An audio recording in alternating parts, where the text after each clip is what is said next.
گہرے خاموش جنگل میں ایک بوڑھا الو رہتا تھا۔ سب جانور اس کی عقل کی قدر کرتے تھے اور اسے الو بابا کہتے تھے۔ روز شام کو وہ سب سے اونچے درخت پر بیٹھ کر خاموشی سے سب کچھ دیکھتا رہتا تھا۔ ایک دن سب جانور دریا کے پاس جمع ہوئے۔ شیر غصے سے بولا، ہمارے جنگل کا پانی خشک ہو رہا ہے، اگر ایسا ہی رہا تو سب پیاسے مر جائیں گے۔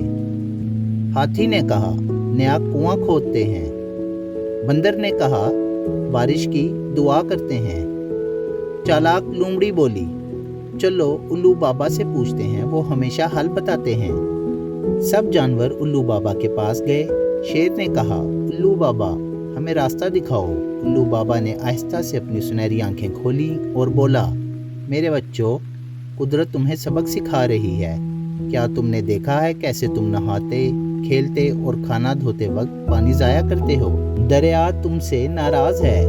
ہرن نے پوچھا، اب کیا کریں؟ الو بولا، آج سے پانی سنبھال کر استعمال کرو۔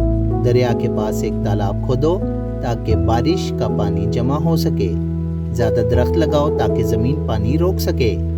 سب جانوروں نے دن رات محنت کی۔ جلد ہی کالے بادل آئے اور زور کی بارش ہوئی۔ دریا اور تالاب پانی سے بھر گئے۔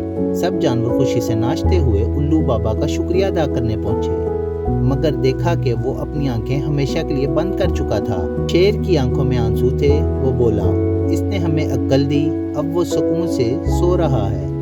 اس دن کے بعد سب جانور اس کی باتوں پر عمل کرتے اور اپنے بچوں کو سکھاتے۔